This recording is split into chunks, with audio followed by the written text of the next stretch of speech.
ഓം ശ്രീ ഗണേശ ശാരദാ ഗുരുഭ്യോ നമഃ. ഹരി ഓം. ഓം നമോ ഭഗവതേ വാസുദേവായ. ഓം നമോ നാരായണായ. ഓം ശ്രീകൃഷ്ണ പരമാത്മനേ നമഃ. ഓം നമോ ഭഗവതേ സായി ദേവായ. വ്യാസായ വിഷ്ണുരൂപായ വ്യാസരൂപായ വിഷ്ണവേ നമോ വൈ ബ്രഹ്മനിധയേ വാസിഷ്ഠായ നമോ നമഃ. ജന്മാദ്യസ്യേതോന്നയാദി തരസാർത്ഥേഭിസ്വരാട് തേനേ ബ്രഹ്മഹൃദായ ആദികവയേ മുഹ്യന്തി സൂരയാ തേജോ വാരിമൃതാം യഥാ വിനിമയോ യത്ര സർഗോ മൃഷാ ധാമ്നാ സ്വേന സദാ നിരസ്തകുഹകം സത്യം പരം ധീമഹി. കൃഷ്ണായ വാസുദേവായ ഹരേ പരമാത്മനെ പ്രണതക്ലേശനാശായ ഗോവിന്ദായ നമോ നമഃ. നാരായണം നമസ്കൃത്യം നരം ചൈവ നരോത്തമം ദേവീം സരസ്വതിം വ്യാസം തതോ ജയമുദീരയേത്. ഓം ക്ലീം കൃഷ്ണായ ഗോവിന്ദായ ഗോപീജനവല്ലഭായ സ്വാഹ. കൃഷ്ണോ രക്ഷതു മാം ജരാജരഗുരു കൃഷ്ണം നമസ്യേ സദാ. കൃഷ്ണേനൈവ സുരക്ഷിതോഹമസകൃത് കൃഷ്ണായ ദത്തം മനഃ. കൃഷ്ണാദേവ സമുദ്ഭവോ മമ വിഭോ കൃഷ്ണസ്യ ദാസോസ്മ്യഹം. കൃഷ്ണേ ഭക്തിരജഞ്ജലാ ഭഗവൻ തേ കൃഷ്ണ തുഭ്യം നമഃ. സച്ചിദാനന്ദരൂപായ വിശ്വോത്പത്യാദിഹേതവേ താപത്രയ വിനാശായ ശ്രീകൃഷ്ണായ വയം നമഃ. ഹരി ഓം. സർവത്ര ഗോവിന്ദ നാമ സങ്കീർത്തനം. ഗോവിന്ദ ഗോവിന്ദ. നമ്മുടെ സനാതന കഥാമൃതം 58-ാമത്തെ ഭാഗം 30-ാമത്തെ ഭാഗവത കഥ 30-ാമത്തെ ഭാഗത്തിലേക്ക് പ്രവേശിക്കണം നമ്മള്. അപ്പൊ നമ്മൾ പറഞ്ഞു നിർത്തിയത് കംസനൊരു മനംമാറ്റം ഉണ്ടായി. കാരണം ഒരു അല്പനേരത്തേക്ക് ആ ദേവിയുടെ ദർശനം ലഭിച്ചല്ലോ. ദേവിയുടെ ദർശനം ലഭിച്ചതിന്റെ ആ ഒരു ഇഫക്റ്റ് കൊണ്ട് പിന്നെ ദേവകി കരഞ്ഞ് അപേക്ഷിച്ചപ്പം കംസന്റെ ദുഷ്ട മനസ്സിൽ ചെറിയൊരു ചലനമുണ്ടായി. ഞാൻ ചെയ്തതൊക്കെ തെറ്റായിപ്പോയി എന്ന് പറഞ്ഞൊരു പശ്ചാത്താപം ഉണ്ടായി. അപ്പൊ വസുദേവൻ വളരെ ഫ്രണ്ടുമാണ് വസുദേവനോടും. വസുദേവന്റെ ആ ഒരു ഇത്രയെല്ലാം ദുഃഖം സഹിച്ചിട്ടുള്ള സമതുലനാവസ്ഥ, മനസ്സിന് യാതൊരു ചാഞ്ചല്യമോ വെറുപ്പോ ക്രോധമോ ഒന്നും കാണിക്കാതെയുള്ള ആ സമനില പാലിക്കുന്ന ഒരു മഹത്വപൂർണമായ സ്വഭാവം, അതൊക്കെ കംസനിൽ വളരെ ഒരു മാറ്റം ഉണ്ടാക്കി. പിന്നെ സഹോദരിയോടുള്ള വാത്സല്യവും തിരിച്ചു വന്നു. അപ്പൊ പറഞ്ഞു, ഈശ്വരന്മാര് പോലും കള്ളം പറയുന്നു തോന്നുന്നു. കാരണം പിന്നെ അശരീരിയെ പറഞ്ഞത് ആൺകുട്ടി എന്നാണ്, പക്ഷെ പെൺകുട്ടിയല്ലേ ജനിച്ചത് എന്നൊക്കെ പറഞ്ഞ് മനം മാറി അവരുടെ ആ ഒരു ഇതൊക്കെ മാറ്റിക്കൊണ്ട് പിന്നെ ആ ഭീകരമായ കല്ലും കാലും ഇത് അവരെ ജയിൽ മുക്തരാക്കില്ല, പക്ഷെ അവരുടെ ചങ്ങലകളൊക്കെ അയച്ച് അവർക്ക് ഫ്രീഡം, അത് നല്ലൊരു ഫ്രീഡം നൽകുകയാണ്. അങ്ങനെ തിരിച്ചു പോയിട്ട് മന്ത്രിമാരെയൊക്കെ വിളിച്ചു കൂട്ടി. മന്ത്രിമാരാണെങ്കിൽ മഹാദുഷ്ടന്മാരായ ആൾക്കാരാണ് അദ്ദേഹത്തിന്റെ മന്ത്രിമാര്. പൂതനയും അതിലുള്ള ഒരാളാണ്. പൂതനയും പൂതനയുടെ സഹോദരന്മാരായ ബകാസുരൻ, കൃതനാവർത്തൻ, ഇവരൊക്കെ തന്നെയാണ് അദ്ദേഹത്തിന്റെ മന്ത്രിമാര്. അവരെല്ലാവരും കൂടെ ഇരുന്നിട്ട് ആലോചിച്ച പറഞ്ഞു, എനിക്ക് മനസ്സിനൊരു മാറ്റം വന്നിരിക്കുന്നു, എൻ്റെ സഹോദരിയുടെ കഷ്ടപ്പാടൊക്കെ വളരെ സങ്കടമായി പോയി എന്നൊക്കെ പറഞ്ഞ് തൻ്റെ മനംമാറ്റം മന്ത്രിമാരെ അറിയിച്ചപ്പോ അവര് പറഞ്ഞതിൽ നമുക്കൊരു സന്ദേശമുണ്ട്. അതായത് നമ്മൾക്ക് നന്മയിലേക്ക് തിരിയാനുള്ള സാഹചര്യം ഉണ്ടായാലും, നമ്മുടെ മനസ്സ് നന്മയിലേക്ക് പോയാൽ പോലും, നമ്മുടെ കൂട്ടുകെട്ട് മോശമാണെങ്കിൽ നമ്മൾ തിരികെ ആ മോശത്തിലേക്ക് തന്നെ വഴുതി വീഴും. അതുകൊണ്ടാണ് ഭഗവാൻ എപ്പോഴും പറയുന്നത് ബാഡ് കമ്പനി എപ്പോഴും അവോയ്ഡ് ചെയ്യണം, ഒരിക്കലും ദുസ്സംഗം ചെയ്യരുത് എന്ന് ഭഗവാൻ പറയണത് അതുകൊണ്ടാണ്. Avoid bad company. ABC of life എന്നാ പറയുന്നത്. ABC എന്ന് വെച്ചാൽ തുടക്കം. ജീവിതത്തിന്റെ പ്രധാനപ്പെട്ട കാര്യം തന്നെ അവോയ്ഡ് ബാഡ് കമ്പനി ആണെന്ന് ഭഗവാൻ പറയും. അപ്പൊ ഇവരെല്ലാരും കൂടെ പറഞ്ഞു, അയ്യോ രാജാവേ, അങ്ങ് എന്താണ് പറയണത്? അങ്ങ് എത്ര ശ്രേഷ്ഠനായ ഒരു രാജാവാണ്, എത്ര പിന്നെ ധൈര്യത്തോടു കൂടി എല്ലാവരെയും കിടുകിട വിറപ്പിക്കുന്ന മഹാവീരനും ശൂരനും പരാക്രമിയൊക്കെയുള്ള രാജാവ് ഇങ്ങനെ പറഞ്ഞു കേട്ടിട്ട് ഞങ്ങൾക്ക് തന്നെ ലജ്ജ തോന്നുന്നു. എന്താണ് ഇങ്ങനെയൊക്കെ പറയണത്? നമുക്ക് ഇവരുടെയൊക്കെ ശക്തി എന്താന്ന് വെച്ചാൽ ആ വിഷ്ണുവാണ് ഇവരുടെയൊക്കെ ശക്തി. വിഷ്ണുവിന്റെ ശക്തിയാണെങ്കിൽ വേദത്തിലും ധർമ്മത്തിന്റെ വേരാണ്. ധർമ്മത്തിലാണ് വിഷ്ണുവിന്റെ ശക്തി ഇരിക്കുന്നത്. അപ്പൊ ദേവന്മാരുടെ ശക്തി വിഷ്ണുവാണ്. ആ വിഷ്ണുവിനെ നമുക്ക് നശിപ്പിക്കണം. എന്നാൽ മാത്രമേ ദേവന്മാര് ഇപ്പത്തെ പോലെ പേടിച്ചു വരച്ച് നിൽക്കുകയുള്ളൂ. അതല്ല അവരെ വെറുതെ വിട്ടുകളഞ്ഞ് വിഷ്ണുവിന്റെ ശക്തി വർദ്ധിക്കാൻ അനുവദിച്ചാൽ പിന്നെ നമുക്ക് പിടിച്ചാൽ പിടികിട്ടൂല. അതുകൊണ്ട് ഇങ്ങനത്തുള്ള മണ്ടത്തരങ്ങളൊന്നും പറയരുതേ. ദേവന്മാരുടെ അടിസ്ഥാനം തന്നെ വിഷ്ണുവാണ്. വിഷ്ണു വാഴുന്നതാണെങ്കിൽ സനാതന ധർമ്മത്തിലാണ്. ധർമ്മത്തിന്റെ വേരാണെങ്കിലോ വേദത്തിലും വിപ്രരിലും ഗോക്കളിലും തപസ്സിലും യജ്ഞത്തിലുമാണ്. അതുകൊണ്ട് അല്ലയോ രാജൻ, ഈ വേദമോകുന്ന വിപ്രവന്മാരെയും ഗോക്കളെയും തപസ്സനുഷ്ഠിക്കുന്ന താപസന്മാരെയൊക്കെ നമുക്ക് ഇല്ലായ്മ ചെയ്യണം. അല്ലെങ്കിൽ അവരെ ശമം ദമം ശ്രദ്ധ ദയ തിതിക്ഷ യാഗം എന്നിങ്ങനെയുള്ള എല്ലാ കാര്യങ്ങളും ചെയ്തുകൊണ്ട് അവര് രാക്ഷസന്മാരെ നമ്മളെയൊക്കെ ഇല്ലായ്മ ചെയ്യും. അതുകൊണ്ട് നമുക്ക് ആ വിഷ്ണുവിനെ ഇല്ലായ്മ ചെയ്യണമെങ്കിൽ ഈ ധർമ്മനിഷ്ഠകളൊക്കെ ഇല്ലായ്മ ചെയ്യണം. അതുകൊണ്ട് അങ്ങ് ഇങ്ങനെയുള്ള തീരുമാനങ്ങളൊന്നും എടുക്കാതെ ഞങ്ങളെ അലോ ചെയ്താൽ മതി, ഞങ്ങൾ എല്ലാം വേണ്ടതുപോലെ ചെയ്തോളാം എന്ന് പറഞ്ഞു. അങ്ങനെ പലതരത്തിലുള്ള പിന്നെ ഇതൊക്കെ ചെയ്ത് ഒരുപാട് പ്രലോഭനങ്ങള്, തെറ്റായ രീതിയിലേക്ക് കംസനെ നയിക്കുവാനുള്ള പ്രലോഭനങ്ങളൊക്കെ നൽകിയപ്പോ അതില് വീണു കംസൻ. എന്നാ ശരി, നിങ്ങൾ പറയണതാണ് ശരിയാണ്, ഇവരെയൊക്കെ ധൈര്യം കൂടിയാൽ നമ്മളെ അവരില്ലായ്മ ചെയ്യും എന്നൊക്കെ പറഞ്ഞു. അങ്ങനെയായി. ഇതേ സമയത്ത് നന്ദവാടിയിൽ എന്താണ് ഉണ്ടാവുന്നത്? നന്ദഗോപർക്ക് മകൻ ജനിച്ചതിൽ ഭയങ്കര സന്തോഷം.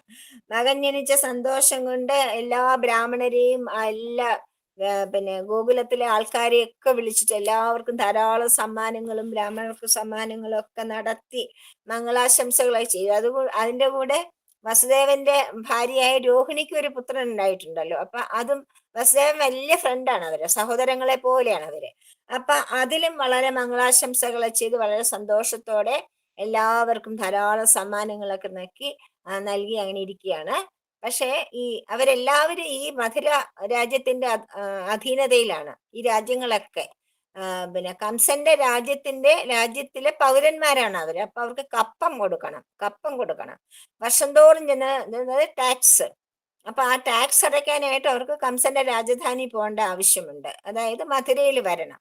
മധുരയിലാണ് ഇവരെയൊക്കെ ജയിലിലിട്ടിരിക്കുന്നത്. അപ്പോ മധുരയിൽ നടന്ന വിവരങ്ങളൊക്കെ ലോകം മുഴുവൻ അറിയുന്നുണ്ടല്ലോ. അങ്ങനെ വസുദേവന്റെ എല്ലാ പുത്രന്മാരെയും കൊന്നുകളഞ്ഞതും അവസാനം ഒരു പുത്രി ഉണ്ടായത്, ആ പുത്രിനെ ആകാശത്തേക്ക് തെറിച്ചു പോയതും ആ വിവരങ്ങളൊക്കെ അറിഞ്ഞിട്ടുണ്ട് എല്ലാവരും.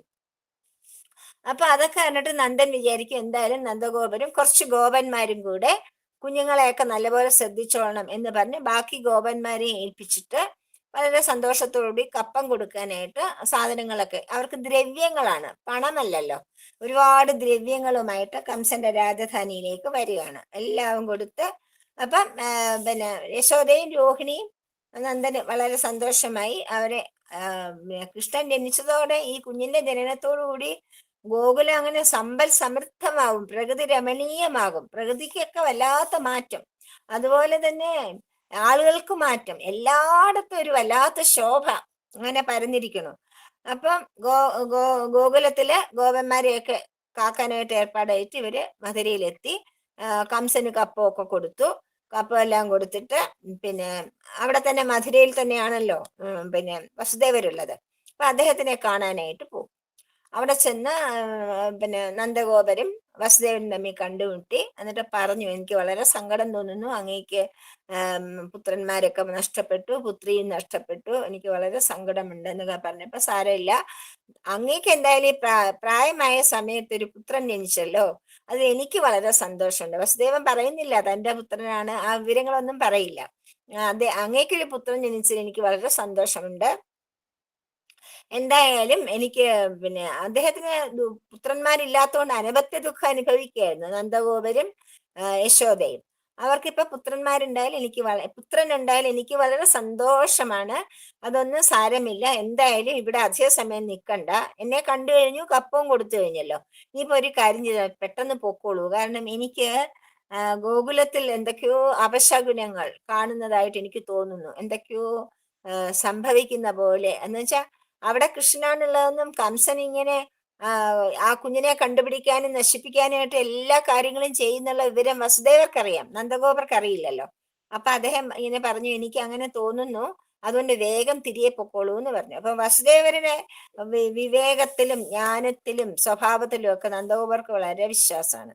അപ്പൊ അദ്ദേഹം പറഞ്ഞു, എന്തായാലും ഞാൻ വേഗം തന്നെ തിരിച്ചു പോകാം എന്ന് പറഞ്ഞിട്ട് നന്ദഗോപർ യാത്ര പറഞ്ഞ് ഗോകുലത്തിലേക്ക് യാത്ര തിരിക്കുകയാണ്. ഇതേ സമയത്ത് അവിടെ എന്താണ് ഉണ്ടാവുന്നത്? ഈ മന്ത്രിസഭയിൽ മന്ത്രയോഗം കൂടിയിട്ട് അതിൽ പൂതനയുണ്ട്. പൂതന എന്ന് വെച്ചാൽ ഭയങ്കര രാക്ഷസിയാണ്. ഒരുപാട് തരത്തിലുള്ള രൂപം മാറാനൊക്കെ കഴിവുള്ള ഒരു രാക്ഷസിയാണ്. ദേവന്റെ അംശം പോലും ഇല്ല. അപ്പോ അവര് പറയും, നമുക്കൊരു കാര്യം ചെയ്യാം. അഥവാ ഇപ്പൊ 10 ദിവസം ആയല്ലോ കുട്ടികൾ ജനിച്ചിട്ട്, ഇപ്പൊ ഈ യശോദയുടെ കുഞ്ഞ് ജനിച്ചിട്ട് 10 ദിവസം. അപ്പൊ നമുക്കൊരു കാര്യം ചെയ്യാം, എവിടെയാണ് കുഞ്ഞെന്ന് അറിയില്ല. അതുകൊണ്ട് നമുക്ക് നമ്മുടെ നാട്ടില് 10 ദിവസത്തിനകം ജനിച്ച എല്ലാ കുഞ്ഞുങ്ങളെയും കൊന്നുകളയാം എന്ന് പറയും. എന്ന് പറഞ്ഞിട്ട് അത് അന്വേഷിച്ച് ചാരന്മാരന്വേഷിച്ച് കണ്ടുപിടിച്ച് പൂതനയോട് പറയും. പൂതന ഓരോ ഭവനത്തിലും അതിസുന്ദരിയായ സ്ത്രീകളായിട്ട് ഓരോ സ്ത്രീയുടെ വേഷത്തില് പോയിട്ട്, പൂതന വന്നിട്ട് പോയി കഴിയുമ്പോ കുഞ്ഞുങ്ങൾ മരിച്ചു പോണു. പാവപ്പെട്ട ഗോപസ്ത്രീകളും വില്ലേജേഴ്സ് അല്ലേ, ഗ്രാമീണരായ ബാക്കിയുള്ള സ്ത്രീകൾക്കൊന്നും മനസ്സിലാവുന്നില്ല. എന്തോ ഞങ്ങളുടെ കുഞ്ഞ് മരിച്ചുപോയ സങ്കടം മാത്രമേ അവർക്ക് പറയാൻ പറ്റുന്നുള്ളൂ. എന്തുകൊണ്ടാണ് ഈ പൂതനയുമായിട്ട് കണക്ട് ചെയ്യാനൊന്നും അവർക്ക് പറ്റുന്നില്ല. അങ്ങനെ ഇരിക്കെ ഗോകുലത്തില് വലിയൊരു ഉത്സവം, അതായത് പിന്നെ ഗോകുലത്തിലും ഇവര് വന്നപ്പം നന്ദഗോപര ഭവനത്തിൽ 2 കുട്ടികളുണ്ട് എന്ന് പറഞ്ഞിട്ട് അവിടെ വരുവാണ്. ഒരു കുഞ്ഞു വാവ, 10 ദിവസത്തിന് മുമ്പ് ജനിച്ചൊരു വാവയുണ്ട് എന്ന് പറഞ്ഞിട്ട് പൂതന അവിടെ വന്നു. അതിസുന്ദരിയായപ്പോ കുഞ്ഞിന്റെ പക്കപ്പിറന്നാളാണ്. അപ്പൊ അതിനു വേണ്ടിയിട്ട് നല്ല എല്ലാവരും, ഗോകുലത്തിലെ എല്ലാ സ്ത്രീകളും കൃഷ്ണൻ ജനിച്ചപ്പം തൊട്ട് മിക്കവാറും മുഴുവൻ സമയം നന്ദഗോപരുടെ വീട്ടിൽ തന്നെയാണ്. എല്ലാ ജോലികളും പെട്ടെന്ന് പെട്ടെന്ന് തീർത്തിട്ട് പെട്ടെന്ന് വന്നിട്ട് കൃഷ്ണന്റെ സൗന്ദര്യവും കൃഷ്ണന്റെ കൂടെ വാവയുടെ കൂടെ ഇരിക്കാനുള്ള സന്തോഷവും കൊണ്ട് അങ്ങനെ അവരെല്ലാവരും കൂടി ഇരിക്കുമ്പം രോഹിണിയും പിന്നെ യശോദയും നോക്കുമ്പം അതിസുന്ദരിയായ ഒരു സ്ത്രീ വരുന്നു. ഒരു യുവതിയാണ്, പക്ഷെ നമുക്ക് ആർക്കും പരിചയമില്ല. അപ്പം എങ്ങനെ വന്നു? അപ്പൊ പറഞ്ഞു, ഞാൻ കുഞ്ഞിനെ കാണാനായിട്ട് വന്നതാണ് എന്ന് പറഞ്ഞു. അപ്പൊ വിചാരിച്ചു എന്തോ എത്രയോ പേര് വന്നു പോകുന്നു, അതുപോലെ വന്നതായിരിക്കും. ഇവർക്ക് സംശയമൊന്നും തോന്നുന്നില്ല. കുഞ്ഞിനെ ഒന്ന് കണ്ടോട്ടെ എന്ന് ചോദിച്ചു. ഓ ശരി എന്ന് പറഞ്ഞു. കുഞ്ഞിനെ കാണാനായിട്ട് അകത്തേക്ക് പോയി. ഇവര് ഇത്ര വളരെ കുലീനായ ഒരു സ്ത്രീയല്ലേ, അപ്പൊ അവർക്ക് സംശയമൊന്നുമില്ല, അതുകൊണ്ട് കൂടെ പോവൊന്നുമില്ല. കൃഷ്ണനെ കിടത്തിരിക്കുന്ന മുറിയില് തൊട്ടില് കുഞ്ഞിനെ കിടത്തിരിക്കണം. കൃഷ്ണനാണെങ്കിലോ, കൃഷ്ണനെ അറിയാലോ പൂതന വരുന്നുണ്ട് എന്ന് മനസ്സിലായപ്പം കള്ളക്കണ്ണടച്ച് ഓട്ടക്കണ്ണിട്ട് നോക്കുകയാണ് ഈ സ്ത്രീയെ.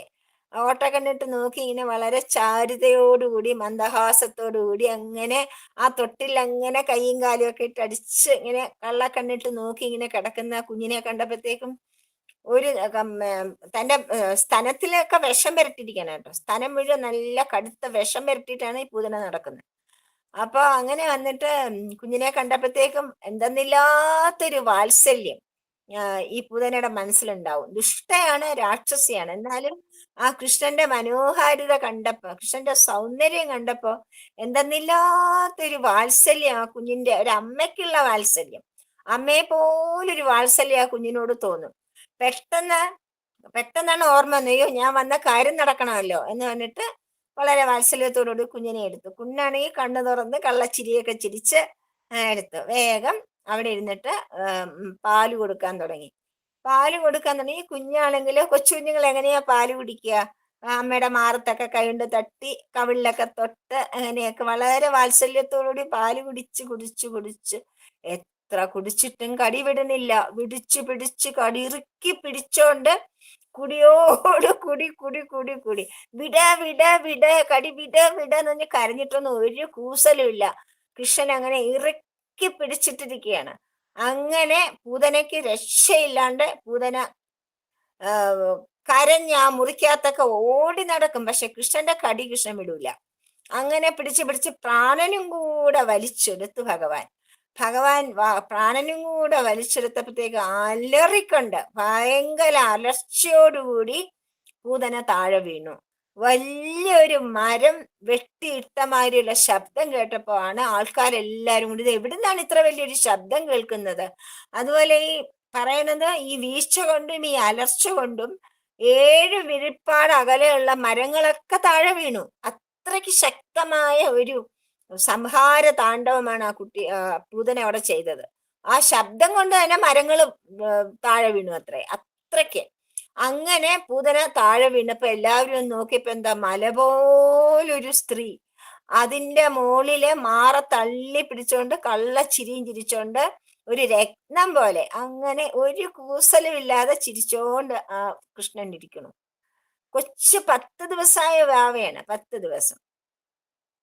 അപ്പത്തേക്കും ഗോപികമാരൊക്കെ ഓടി വന്ന് കൃഷ്ണനെ എടുത്ത്, അവർക്കൊന്നും കാര്യം മനസ്സിലാവണില്ല. ഈ രാക്ഷസിയെ കണ്ട് പേടിച്ച് വിറച്ച് ഗോപന്മാരും ഗോപികമാരും നീ എന്താ ചെയ്യാ, നന്ദഗോപരും അവിടെ ഇല്ലല്ലോ എന്ന് വിചാരിച്ചിങ്ങനെ നിൽക്കുമ്പോ ഒരു കൂസലമില്ലാത്ത കൃഷ്ണനെ എടുത്തുകൊണ്ട് പോയി കുളിപ്പിച്ച് ഡ്രസ്സൊക്കെ മാറ്റി അമ്മയുടെ അടുത്ത് കൊണ്ട് കൊടുത്തു. അമ്മ പിന്നെ വായൊക്കെ തൊട്ട് നല്ല അമിഞ്ഞപ്പാൽ കൊടുത്ത് കുഞ്ഞിനെ ഉറക്കി ശാന്തമായിട്ട് കൃഷ്ണൻ ഉറങ്ങുകയും ചെയ്തു.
സൈറാമ്മ മൈക്ക് മ്യൂട്ടാണ്. കറണ്ട് എവിടെ അല്ല, ഇന്റർനെറ്റ് കണക്ഷൻ പോയി, തിരിച്ചു വന്നല്ലോ അല്ലേ സൈറാം? ആ സൈറാമ്മ കേൾക്കാം. ആ അപ്പൊ അങ്ങനെ വന്നപ്പോഴത്തേക്കും ഭീകരരൂപിണിയായ പൂതന അങ്ങനെ കിടക്കുന്നത് കണ്ടു. അപ്പൊ എന്താ ചെയ്യാ, പുറത്തിറക്കാൻ പറ്റില്ല, വാതിലിൽ കൂടെ ഒന്നും കടന്നു വരില്ല. അപ്പൊ എന്ത് ചെയ്തു, ഗോപന്മാരെല്ലാവരും, അതായത് ഡെഡ് ബോഡി ആയി കഴിഞ്ഞാൽ പിന്നെ നമുക്ക് വെറുതെ മുറിച്ചൊക്കെ എടുക്കാം. അങ്ങനെ വലിയ കോടാലികൾ കൊണ്ട് വന്നിട്ട് ഓരോരോ അവയവമായിട്ട് വെട്ടി വെട്ടി എടുത്തിട്ടാണ് കൊണ്ടുപോണത്. ദൂരെ ഒരു സ്ഥലത്ത് കൊണ്ടുപോയിട്ട് മരങ്ങളൊക്കെ മുറിഞ്ഞു കിടക്കുന്ന മരങ്ങളൊക്കെ എടുത്ത് ചെത കൂട്ടി ഈ പൂതനയുടെ ശരീരം അതിൽ ദഹിപ്പിക്കുകയാണ് ചെയ്യുന്നത്. ദഹിപ്പിക്കുമ്പോ ഒരു അത്ഭുതകരമായ സംഭവം ഉണ്ടായെന്ന് വെച്ചാല്, സാധാരണ ഡെഡ് ബോഡി ഒരു ചെറിയ ഒരു തലമുടി കത്തിയാൽ പോലെ എന്ത് വാടയാണ് ഉണ്ടാവുക അല്ലെ. ഇത് പൂതനയുടെ ശരീരം അതിനകത്ത് വെച്ചപ്പോഴത്തേക്കും സാമ്പ്രാണി കത്തിച്ച പോലെ, അകിലും എന്തൊക്കെ മനോഹരമായ സുഗന്ധദ്രവ്യങ്ങൾ നമ്മൾ കത്തിക്കുമോ അപ്പോഴുണ്ടാകുന്ന പോലെ ഭയങ്കര പുക. പുക ഇങ്ങനെ പോണു, ആ പുക കൊണ്ടിട്ട് ഭയങ്കര സുഗന്ധമുള്ള പുക ഗോകുലം മുഴുവൻ പരക്കുകയാണ്. അപ്പൊ ഗോപസ്ത്രീകളും ഗോപന്മാരും ചോദിച്ചത് ഇത്ര സുഗന്ധമുള്ള ഒരു പുക ഈ ഈ ശ്മശാനത്തില്, അതായത് ചെതയിൽ നിന്ന് എങ്ങനെ വരും? അത്ഭുതപ്പെടുമ്പോ എന്താ അതിന്റെ കാരണം? ഭഗവാന്റെ സ്പർശനം. ഭഗവാൻ അമ്മയുടെ വാത്സല്യം പൂതനയ്ക്ക് ഭഗവാനോട് തോന്നി. ആ നിമിഷത്തിൽ തന്നെ ഭഗവാൻ അമ്മിഞ്ഞപ്പാൽ കുടിച്ചപ്പോ അമ്മയായി പൂതന. അമ്മയുടെ ഒരു സ്ഥാനമാണ് പൂതനയ്ക്ക് ഭഗവാൻ നൽകുന്നത്. അങ്ങനെ ഭഗവാന്റെ ആ കരസ്പർശം കൊണ്ട് പൂതനയുടെ പാപങ്ങളെല്ലാം തീർന്നു. പാപങ്ങളൊക്കെ തീർന്നിട്ട് പൂതന പിന്നെ ഇങ്ങനെ ഒരു ഭാഗ്യവതിയായിട്ട് മാറുകയാണ് ചെയ്യുന്നത്. ഈ പൂതന ആക്ച്വലി മഹാബലിയുടെ വാമനന്റെ കാലത്ത് വാമനൻ അതിസുന്ദരനായൊരു കുഞ്ഞു രൂപത്തിൽ ഇങ്ങനെ നടന്നു വരുന്നുണ്ട്. മഹാബലിയുടെ മകളായിട്ട് രത്നമാല എന്നൊരു കുട്ടി ഉണ്ടായിരുന്നു. അവള് മോളിൽ നിന്ന് നോക്കുമ്പം അതിസുന്ദരനായൊരു കുഞ്ഞിങ്ങനെ നടന്നു വരണം. അപ്പൊ തോന്നി, അയ്യോ എനിക്ക് ആ കുട്ടിയെടുത്ത് എന്റെ മടിയിലെടുത്ത് അമ്മിഞ്ഞപ്പാല് കൊടുക്കാൻ തോന്നുന്നു. അത്രയ്ക്ക് വാത്സല്യം, മാതൃവാത്സല്യമാണ് തോന്നുന്നത്. അത് കണ്ടപ്പോഴത്തേക്കും ഭയങ്കര സന്തോഷം തോന്നി. പക്ഷേ കുറച്ചു കഴിഞ്ഞപ്പോ മനസ്സിലായി തന്റെ അച്ഛന്റെ സർവ്വ സമ്പത്തുകളും തട്ടിയെടുത്തു, അച്ഛനെയും പാതാളത്തിലേക്ക്, അതായത് സുതലത്തിലേക്ക് പറഞ്ഞയച്ചു എന്ന് മനസ്സിലായപ്പം അതേപോലെ കോപിഷ്ഠയാവും. രാക്ഷസീയമായൊരു കോപമാണ് വരുന്നത്. ആ കുഞ്ഞിനെ എനിക്ക് കൊല്ലണം, എന്റെ അച്ഛനെ ഇങ്ങനെ ചതിച്ചില്ലേ, അതിനെനിക്ക് അവനെ കൊല്ലണം എന്നുള്ള ഒരു ഫീലിംഗ് ഉണ്ടായി. ആ രണ്ട് ചിന്തകൾ, ആ രത്നാവലിയിൽ ഉണ്ടായ രണ്ട് ചിന്തകളാണ് ആ പൂതനയായിട്ട് ജനിക്കുവാനും ആ രണ്ട് ആഗ്രഹങ്ങളും ഭഗവാൻ സാധിച്ചു കൊടുക്കുകയാണ്. അപ്പോ എത്ര തീക്ഷ്ണമാണ് നമ്മുടെ ഓരോ ചിന്തകളുടെയും വാക്കിന്റെയും പ്രവൃത്തിയുടെയും ഒക്കെ ഫലം എന്ന് ആലോചിക്കാതെ നമ്മൾ എന്തൊക്കെയോ പറയുകയും പ്രവർത്തിക്കുകയൊക്കെ ചെയ്യുന്നു അല്ലേ? അതിന്റെ ഫലം നമുക്ക് എന്നാണെങ്കിലും അനുഭവിച്ചു തന്നെ തീരണം. നമ്മളുടെ എല്ലാ അനുഭവങ്ങളും നമ്മൾ ചെയ്തു കൂട്ടിയ ഓരോരോ കാര്യങ്ങളുടെ ഇതുകൊണ്ട് തന്നെയാണ്. അപ്പൊ അതുകൊണ്ട് തന്നെ നമുക്ക് സമാധാനമായിട്ട് ഇരിക്കണം. കാരണം നമ്മൾ തന്നെ വരുത്തി വെച്ചതാണ് എന്ന് മനസ്സിലാക്കണം. അങ്ങനെയാണ് പൂതനയായിട്ട് ജനിക്കുമ്പം മാതൃവാത്സല്യവും തോന്നി, അതേ സമയത്ത് കൊല്ലണം എന്ന് തോന്നി. ഈ രണ്ട് ആഗ്രഹവും അവൾക്ക് സാധിച്ചു കൊടുക്കുകയാണ് ഭഗവാൻ ചെയ്യുന്നത്. കാരണം ഭഗവാന് നല്ലത് ചീത്ത എന്നുള്ള വിവിധ ഭാവങ്ങളില്ല. ഭഗവാൻ ഭാവം മാത്രമേ നോക്കുള്ളൂ. ഏത് ഭാവമാണോ നമുക്കുള്ളത് അതിനനുസരിച്ചുള്ള ഫലം നമുക്ക് ലഭിക്കും. ഇതാണ് നമുക്ക് പൂതനയുടെ ഇത്. മാത്രമല്ല ഭഗവാന്റെ കരസ്പർശം ഏൽക്കുകയാണെങ്കിൽ എത്ര വികൃതവും എത്ര ദുർഗന്ധവുമുള്ള സാധനമാണെങ്കിലും അത് പരിപൂർണമായിട്ടും പവിത്രമായിട്ട് മാറും എന്നൊരു ഇതും കൂടെയാണ് പൂതനയുടെ ജീവിതത്തിൽ നമുക്ക് മനസ്സിലാക്കാനുള്ളത്. പിന്നെ പൂതന നൽകുന്ന ഒരു പാഠം എന്തെന്ന് വെച്ചാല്, ഭഗവാന്റെ സ്പർശം ഏറ്റു കഴിഞ്ഞാൽ, ഭഗവാനാൽ കൊല ചെയ്യപ്പെട്ടാൽ, ഭഗവാൻ കൊല്ലുകയാണെങ്കിൽ മോക്ഷമാണ് നമുക്ക് ലഭിക്കുക. കാരണം ഭഗവാൻ ഒന്നിനെ ഒരിക്കലും കൊല്ലാറില്ലല്ലോ. അപ്പം ദുഷ്ടശക്തികൾ, അധർമ്മം മാത്രമാണ് ഭഗവാൻ ഇല്ലായ്മ ചെയ്യുന്നത്. പൂതനയിലെ അധർമ്മം ഭഗവാൻ ഇല്ലായ്മ പൂതനയ്ക്ക് ധർമ്മവും ഉണ്ടായി, അതേ സമയത്ത് സുഗന്ധവും ഉണ്ടായി. അതാണ് പൂതനയുടെ പാഠത്തിൽ നിന്ന് നമുക്ക് മനസ്സിലാവുന്നത്. അങ്ങനെ നന്ദഗോപർക്ക് പിന്നെ ഈ ഒരു സംഭവം കൊണ്ട്, പക്ഷെ അവര് മായയിൽ പെട്ടിരിക്കുകയാണ്. അതുകൊണ്ട് കൃഷ്ണന്റെ സാമർഥ്യം എന്നൊന്നും അവർക്ക് കൃഷ്ണന്റെ ആ ദൈവിക ചൈതന്യം കൊണ്ടാണ് ഈ സംഭവം ഉണ്ടായതെന്നൊന്നും അവർക്ക് മനസ്സിലാവുന്നില്ല. എന്താണ് നന്ദഗോപര് വിചാരിക്കുന്നത്? അത് വസുദേവൻ നേരത്തെ മുൻകൂട്ടി കണ്ടല്ലോ, വസുദേവൻ അങ്ങനെ കാണാനുള്ള കഴിവുണ്ട്, അപ്പൊ അതിനെ പറ്റിയാണ് വസുദേവൻ പറഞ്ഞത്. അങ്ങനെയാണ് ആ സംഭവത്തെ ലളിതമായിട്ട് സാമാന്യമായിട്ട് തള്ളിക്കളഞ്ഞു. എന്നിട്ട് കൃഷ്ണനെ എടുത്ത് താലോലിച്ച് അങ്ങനെ ഈ ശിശുഘാതിനി എന്ന് തന്നെയാണ് അവളെ പറയുന്നത്. അങ്ങനെ അത് കഴിഞ്ഞു പ്രാണൻ പോയി. അവൾക്കൊരു സഹോദരനുണ്ട്. അപ്പൊ അതിനെ യശോദ. അപ്പം പിന്നെ പരീക്ഷത്ത് മഹാരാജാവ് പൂതനയുടെ കഥ കേട്ടപ്പോ ചോദിച്ചു, ഭഗവാൻ ഹരി ഏതേത് രൂപമെടുത്ത് ഏതൊക്കെ കർമ്മം ചെയ്യുന്നുവോ അവയെല്ലാം തന്നെ നമുക്ക് കർണാമൃതങ്ങൾ. ഹരിയുടെ കഥ എപ്പോഴും എത്ര പ്രാവശ്യം കേട്ടാലും മതി വരുന്നില്ല. അത് കർണാമൃതമാണ്. അതിൽ അമൃതം ചെവിക്കാത്ത അമൃതം തൂകിയ പോലെയാണ് നമുക്ക് തോന്നുന്നത്. അതുകൊണ്ട് ഗോകുലത്തിൽ ജനിച്ച ഭഗവാന്റെ ഒരുപാട് ലീലകൾ ഉണ്ടായിരിക്കുമല്ലോ, അതൊക്കെ ആ ബാലലീലൊക്കെ ഒന്ന് പറഞ്ഞു തരാനായിട്ട് അങ്ങയുടെ കനിവുണ്ടാവണം എന്ന് പറഞ്ഞു. അപ്പോഴാണ് കുട്ടികളുടെ പക്കപ്പിറന്നാൾ വരികയാണ്. അപ്പൊ ഭയങ്കര ഉത്സവം, അവിടെ ഭയങ്കര ഉത്സവമായിട്ട് ഒരുപാട് ആൾക്കാർ. നന്ദഗോപർ എന്ന് വെച്ചാൽ അവിടുത്തെ ചീഫാണ്. ചീഫ്റ്റനാണ്, വില്ലേജ് ചീഫ്റ്റനാണ്, മനസ്സിലായത്. അപ്പൊ എല്ലാവരും നന്ദഗോപന്റെ ഗൃഹം രാജഗൃഹം പോലെയാണ്. എല്ലാവർക്കും അവിടെ ആശ്രയമുണ്ട്, എല്ലാവർക്കും അവിടെ ഇഷ്ടം പോലെ കയറി വരാം, കയറി പോവാം. എല്ലാവർക്കും പിന്നെ ഉണ്ണി വന്ന ശേഷം പിന്നെ ഉണ്ണിയോടുള്ള സ്നേഹം കൊണ്ട് ആരും വിട്ടുപോകില്ല നന്ദഗ്രഹം. അങ്ങനെ നന്ദഗ്രഹത്തിലോ ആ ഗോകുലത്തിലെ സ്ത്രീകളൊക്കെ വന്ന് കുഞ്ഞുങ്ങളുടെ പക്കപ്പിറന്നാൾ, അതായത് ബലരാമന്റെയും ശ്രീകൃഷ്ണന്റെയും പക്കപ്പിറന്നാളാണ്. അപ്പൊ രണ്ടുപേരുടെയും പക്കപ്പിറന്നാൾ എന്ന് വെച്ചാൽ നാള് പിറന്നാള്. പിറന്നാളിന് മുമ്പുള്ള നാളുകൾ വരുന്നതൊക്കെ എല്ലാ മാസവും വരുമല്ലോ നാള്, ആ നാള് ആഘോഷിക്കുന്നതിനാണ് പക്കപ്പിറന്നാൾ എന്ന് പറയുക. അങ്ങനെ മംഗളവാദ്യങ്ങളൊക്കെ മുഴക്കി യശോദ ഉണ്ണിയെ കുളിപ്പിച്ച് കുറിയൊക്കെ ഇട്ട് ബ്രാഹ്മണരെ വിളിച്ച് അന്നവസ്ത്രമൊക്കെ ദാനമൊക്കെ ചെയ്തിട്ട് കുട്ടിയെ രക്ഷാബന്ധനവും കൊടുത്ത് അമ്മിഞ്ഞപ്പാലും കൊടുത്ത് ഉറക്കി. കൊച്ചു വാവയാണ്, 6 മാസം പോലും ആയിട്ടില്ല. അങ്ങനെ ഉറക്കാൻ കിടത്തി ഉറങ്ങി കിടക്കുമ്പോഴത്തേക്കും വിചാരിച്ചു തന്നെ റൂമിനകത്ത് കിടത്തണ്ട, പൂതനയുടെ അനുഭവം ഉണ്ടല്ലോ. അതുകൊണ്ട് കുട്ടികളൊക്കെ കളിക്കുന്നുണ്ട് പുറത്ത്. കുട്ടികൾ കളിക്കുന്നിടത്ത് പിന്നെ വരാന്തയില് കുഞ്ഞിനെ കൊണ്ട് കിടത്തിയിട്ട് കുട്ടികൾ കളിക്കുന്നതൊക്കെ നോക്കിക്കോളും. കുഞ്ഞ് ഉണരുകയാണെങ്കിലും കുട്ടികൾ നോക്കിക്കോളുമല്ലോ എന്ന് വെച്ചിട്ട് അമ്മയ്ക്ക് ജോലിയുണ്ടല്ലോ, അവരെല്ലാവരും അവരവരുടെ ജോലികളിൽ ഇങ്ങനെ വ്യാപൃതരാകും. ഈ സമയത്താണ് പിന്നെ ശകടാസുരൻ എന്നുള്ള അസുരനെ നമ്മുടെ കംസൻ പറഞ്ഞയച്ചു. പൂതന കൊലപ്പെട്ട വിവരം അറിഞ്ഞപ്പോഴത്തേക്കും ഏതാണ്ട് ക്ലിയർ ആയി, നന്ദഗോപന്റെ ഗൃഹത്തിൽ തന്നെയാണ് ഈ കുട്ടി ഉള്ളത് എന്ന് മനസ്സിലാവും.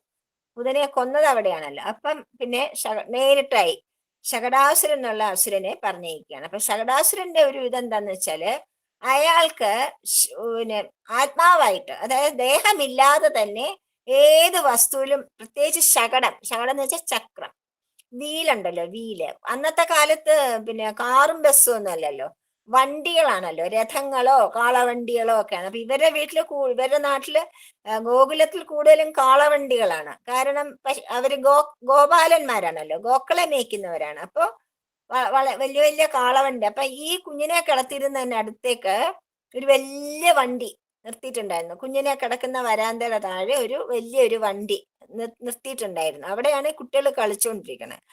അപ്പോഴാ ശകടാസുരൻ എന്ത് ചെയ്തു, കുഞ്ഞിനെ അവിടെ കിടത്തിയിരിക്കുകയല്ലേ, ഇത് തന്നെ തക്കം എന്ന് പറഞ്ഞിട്ട് ആ വണ്ടിയുടെ വീലില് കയറിയിരുന്നു. കയറിയിരുന്നിട്ട് പതുക്കെ ഈ കുഞ്ഞിന്റെ അടുത്തേക്ക് ഉരുണ്ടുരുണ്ട് താനെ വണ്ടി ഉരുണ്ടു. പക്ഷെ കളിക്കുന്ന കുഞ്ഞുങ്ങൾ അത് ശ്രദ്ധിക്കുന്നില്ല.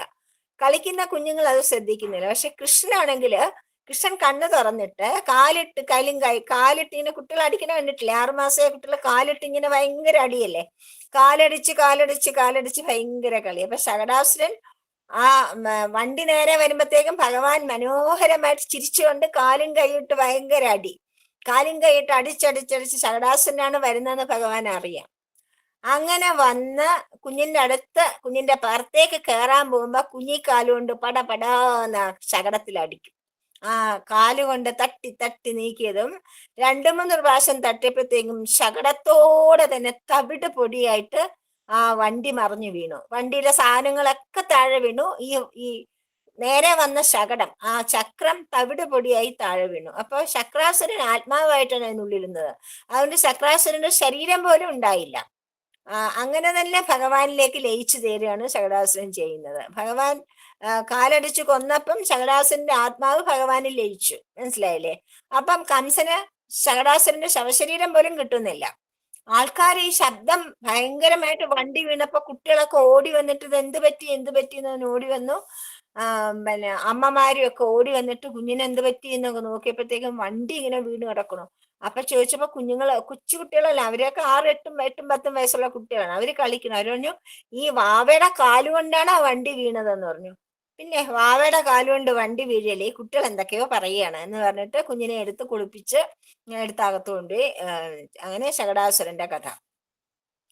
അങ്ങനെ ശകടാസുരന്റെ പിന്നെ കഥ തീർന്നപ്പോ വണ്ടിയൊക്കെ എടുത്ത് വെച്ചിട്ട് കുട്ടികളെയൊക്കെ പറഞ്ഞയച്ച് അവിടെയൊക്കെ വൃത്തിയാക്കിയിട്ട് ബ്രാഹ്മണരെയൊക്കെ വിളിച്ച് കുഞ്ഞിന് കുഞ്ഞിന് പിന്നെ ഈ സൗന്ദര്യവും കളിയും ചിരിയും എല്ലാം കൊണ്ട് കുട്ടികളെ വല്ലാതെ ആകർഷിക്കുകയാണ്. നമുക്കറിയാമല്ലോ, കുഞ്ഞുങ്ങൾ ഈ 3 തൊട്ട് 6 വയസ്സ് 6 മാസം വരെയുള്ള കുട്ടികളെ എപ്പോഴും ചിരിയാണ് അവർക്ക്. അവര് ചിരിച്ചോണ്ടിരിക്കും, എന്ത് പറഞ്ഞാലും മിണ്ടിയാലും ചിരിക്കും. അപ്പൊ അതിന്റെ ഒരു സൗന്ദര്യം കൊണ്ട് കണ്ണ് കിട്ടിയതായിരിക്കും. എന്ന് വെച്ചാൽ ബ്രാഹ്മണനെ വിളിച്ച് പ്രത്യേകമായിട്ട് ഉഴിഞ്ഞൊക്കെ ഇട്ട് ചരടൊക്കെ കെട്ടി കൃഷ്ണന് സുരക്ഷയ്ക്ക് വേണ്ടിയിട്ട് അങ്ങനെയൊക്കെ ചെയ്യിപ്പിച്ച് ആ ദിവസം അങ്ങനെ കഴിഞ്ഞു. അങ്ങനെ ഇരുന്നിട്ട് കുട്ടികൾ പറഞ്ഞൊന്നും അയാൾ ശ്രദ്ധിച്ചില്ല, അതൊക്കെ ചുമ്മാ പറയുകയാണ് എന്ന് പറഞ്ഞു. അങ്ങനെ ഇരുന്നപ്പോ കംസൻ വിചാരിച്ചു ഇത് ഇവരെ രണ്ടുപേരും പൂതനയുടെ കാര്യവും ശരിയായി, ശകടാസുരനും പോയി, ഇനി പാര തൃണാവർത്തൻ എന്നൊരു, ഇതൊക്കെ അയാളുടെ മന്ത്രിമാരാണ്. തൃണാവർത്തന്റെ സാമർഥ്യം എന്ന് വെച്ചാൽ തൃണാവർത്തന് ചുഴലിക്കാറ്റാവാനുള്ള സാമർഥ്യമുണ്ട്. പല രൂപങ്ങൾ ധരിക്കുമ്പോൾ ഓരോ രൂപങ്ങളിൽ ഓരോരുത്തർക്ക് ശ്രേഷ്ഠതയുണ്ടല്ലോ, പെർഫെക്ഷൻ. അത് തൃണാവർത്തന്റെ പെർഫെക്ഷൻ ചുഴലിക്കാറ്റാവാനാണ്. അപ്പോ അപ്പൊ തൃണാവർത്തന്റെ അടുത്ത് നീ പോയ കൊച്ചു കുഞ്ഞാണ്, അതിനെ കൊല്ലാൻ എന്താ അത്ര പ്രയാസം, ഈയൊക്കെ വലിയ രാക്ഷസന്മാരായിട്ട് നടക്കുന്നു, വലിയ ബലവാന്മാരായിട്ടുണ്ട്, പോയി കൊന്നിട്ട് വാന്ന് പറഞ്ഞു. ഓ ശരി തന്നെ. തൃണാവർത്തൻ പതുക്കെ ഒരു കാറ്റായിട്ട്, ചെറിയ ഒരു ശീതളമായ നല്ലൊരു കാറ്റായിട്ടാണ് പ്രവേശിക്കുന്നത്. എവിടെ? ഗോകുലത്തില്. നല്ല നല്ല സുഖതമായ ഒരു കാറ്റിങ്ങനെ അടിക്കണം. ആ കാറ്റടിക്കുമ്പോഴത്തേക്ക് യശോദ കുഞ്ഞിനെ കുളിപ്പിച്ചിട്ട് മടിയിൽ വെച്ച് പാലൊക്കെ കൊടുത്തിട്ട് മടിയിൽ വെച്ച് ഇങ്ങനെ കൊഞ്ചിച്ചോണ്ടിരിക്കുകയാണ്. അടുക്കള ജോലിയൊക്കെ ഉണ്ട്. അപ്പൊ പക്ഷെ അതിനിടയ്ക്ക് കുഞ്ഞിനെ ഇങ്ങനെ കൊഞ്ചിച്ചോണ്ടിരിക്കുമ്പോ ഭയങ്കര ഭാരം. കൃഷ്ണന്റെ സൂത്രമാണേ. ശകടാസുരൻ വന്നില്ല, തൃണാവർത്തൻ വന്നു എന്നറിയാം ഭഗവാൻ അറിയാം തൃണാവർത്തൻ വന്നിട്ടുണ്ട്, അവനെ കൊല്ലണം. അതിനുള്ള കുഞ്ഞിനെ ഭയങ്കര ഭാരം കൊണ്ട് പിന്നെ എടുക്കാൻ പറ്റണില്ല കുഞ്ഞിനെ. യശോദയ്ക്ക് ഇതെന്ത് കുഞ്ഞിന് പെട്ടെന്നൊരു ഭാരം വർദ്ധിക്കാൻ ഇത്ര എന്താണെന്ന് പറഞ്ഞിട്ട് അവിടെ താഴെ നിലത്ത് ഒരു പായ വിരിച്ച് കുഞ്ഞിനെ അവിടെ കിടത്തി. അപ്പൊ എന്നിട്ട് അടുക്കളയിലേക്ക് പോകും, ജോലി ചെയ്യാൻ പോകും. അപ്പൊ അവിടെ നിന്ന് നോക്കിയാൽ കുഞ്ഞിനെ കാണാൻ പറ്റും. ആ രീതിയിൽ നമ്മളൊക്കെ ചെയ്യണ പോലെ തന്നെ അമ്മമാരല്ലേ. അപ്പൊ അങ്ങനെ കുഞ്ഞിനെ കിടത്തിയിട്ട് ഇടക്കിടയ്ക്ക് നോക്കും, അവിടെ കിടന്ന് കളിച്ചോണ്ടിരിക്കണു എന്ന് പറഞ്ഞു. എന്നാലും ഇതിന് ഇത്ര ഭാരം കൂടാൻ എന്താണ് ഒരു കാരണം? അല്ല അസുഖം വല്ലതും വരികയാണോ? നമ്മളെ നാട്ടിൽ പറയാനില്ലേ, എടുക്കുന്ന കുഞ്ഞിന് ഭാരം ഉണ്ടെങ്കിൽ എന്തോ അസുഖം വരാനാണെന്ന് പറഞ്ഞിട്ടുണ്ട്, അമ്മൂമ്മയൊക്കെ പറഞ്ഞു കേട്ടിട്ടുണ്ട്. അപ്പൊ അതുപോലെ വല്ലതും ആയിരിക്കോ, എന്താണോ എന്റെ കുഞ്ഞിന് വരാമണോ, എന്റെ ഭഗവാനെ അമ്മേ ദേവി ദുർഗയെ രക്ഷിച്ചോളെ എന്നൊക്കെ പ്രാർത്ഥിച്ചുകൊണ്ട് ഇങ്ങനെ ആകാംക്ഷയോടെ ഇടയ്ക്കിടയ്ക്ക് നോക്കും. ഇടയ്ക്കിടയ്ക്ക് ജോലിയിൽ വ്യാപൃതയാവുമ്പോ പിന്നെ മറന്നുപോകും അല്ലേ. അങ്ങനെ നോക്കിക്കൊണ്ടിരിക്കുമ്പോഴത്തേക്കും കാറ്റ്, ഭയങ്കര കൊടുങ്കാറ്റ്, ചുഴലിക്കാറ്റായി മാറും. ഭയങ്കര ചുഴലിക്കാറ്റ് ഗോകുലത്തിലെ ചുഴലിക്കാറ്റ് വെച്ചാൽ മണ്ണൊക്കെ കറങ്ങി കറങ്ങി കറങ്ങി കറങ്ങി കണ്ണ് കാണാൻ വയ്യ. ആളുകൾക്കും കണ്ണ് കാണാൻ വയ്യ, മനുഷ്യർക്കും കണ്ണ് കാണാൻ വയ്യ, ഗോക്കൾക്കും കണ്ണ് കാണാം. ഗോക്കളൊക്കെ അമറി വിളിച്ച് ഭയങ്കര ബഹളം, ആകപ്പാട് ബഹളം, കോലാഹലം. ആ കോലാഹലത്തിനിടയ്ക്ക് മണ്ണിങ്ങനെ കറങ്ങി കറങ്ങി കറങ്ങി കറങ്ങി വന്ന് ഈ തൃണാവർത്തൻ അകത്ത് കയറി ആ കറങ്ങി കറങ്ങി കറങ്ങിയ ചുഴലിക്കാറ്റ് അകത്ത് കയറി കുഞ്ഞിനെ എടുത്തോണ്ട് പോകും. കുഞ്ഞിനെ അങ്ങനെ ചുഴിഞ്ഞ് എടുത്തോണ്ട് പോയി. യശോദ അത് അറിയുന്നില്ല, കാരണം മണ്ണും ഒക്കെ വീടിനകത്തൊക്കെ പൊടിയായിട്ട് ഒന്നും കാണാൻ പറ്റുന്ന. കൃഷ്ണ കൃഷ്ണ എവിടെ കൃഷ്ണ എന്ന് പറഞ്ഞിട്ട് ഓടി വരുമ്പോഴത്തേക്കും കുഞ്ഞിനെ കിടത്തേർത്ത് കാണുന്നില്ല. അപ്പൊ അവിടെ യശോദ ബോധം കെട്ട് വീണു. ആരും അറിയുന്നില്ല, ബോധം കെട്ട് അവിടെ വീണു. കൃഷ്ണ കൃഷ്ണ എന്ന് പറഞ്ഞ് കരഞ്ഞുകൊണ്ട് ബോധം കെട്ട് വീണു. എന്താ മീൻ്റെയും പുറത്ത് ഭയങ്കര ഈ കാറ്റിങ്ങനെ പോയി പോയി പോയി പോയി ആൾക്കാർ നോക്കിയപ്പോഴത്തേക്കും കണ്ണ് കാണാൻ വയ്യാതെ കണ്ണൊക്കെ തിരുമ്മി നോക്കുമ്പോഴത്തേക്ക് ഈ കാറ്റ് ചുഴലിയായിട്ട് പൊങ്ങി പൊങ്ങി പൊങ്ങി പോണ കാണും. പൊങ്ങി പൊങ്ങി പോണതാണ്. കാറ്റൊക്കെ അടങ്ങി, ഗോകുലത്തിൽ കാറ്റൊക്കെ അടങ്ങി. പക്ഷെ കാറ്റിങ്ങനെ പിന്നെ ഇങ്ങനെ ചുറ്റി ചുറ്റി ചുറ്റി തന്നെ പോകുന്നത് അവര് കാണുന്നുണ്ട്. ആ സമയത്താണ് യശോദയുടെ വീട്ടിൽ എന്താ സംഭവിച്ചെന്ന് അറിയാൻ എല്ലാവരും ഓടി നോക്കുമ്പോൾ യശോദ ബോധം കെട്ട് കിടക്കണ കണ്ടു. വേണമെന്നില്ല നന്ദഗോപരെ വിളിച്ച് എല്ലാവരും കൂടെ വന്ന് ബഹളം, ആകെ ബഹളമായി. എല്ലാവരും നോക്കി, കുട്ടികളും എല്ലാവരും കരച്ചില്, ബഹളം. എല്ലാ ബഹളമൊക്കെ ഒതുങ്ങിയപ്പോഴാണ് അയ്യോ കൃഷ്ണൻ എവിടെ പോയി, കൃഷ്ണനെ കാണാനില്ല, കുഞ്ഞിനെ കാണുന്നില്ല എന്ന് പറഞ്ഞ് എല്ലാവരും പരക്കം പായാൻ തുടങ്ങുമ്പോഴത്തേക്കും ഭയങ്കര ഒരു ശബ്ദം കേട്ടു. എന്തോ വന്ന് ഭയങ്കരമായിട്ട് താഴെ വീഴുന്ന ഒരു ശബ്ദം. ഒരു പാറപ്പുറത്താണ് വീഴുന്ന ശബ്ദമാണ് കേൾക്കുന്നത്. പോയി നോക്കുമ്പോ എന്താ അറിയോ, ഈ തൃണാവർത്തൻ കൊണ്ടുപോയല്ലോ കൃഷ്ണനെ, മുകളിലോട്ട് കൊണ്ടുപോയപ്പോ ഭഗവാൻ എന്തിച്ച് കുഞ്ഞിന്റെ ഭാരം കൂടി കൂടി കൂടി വരിക. വായുവാണല്ലോ, വായുവിന് എത്ര ഭാരം താങ്ങാൻ പറ്റും?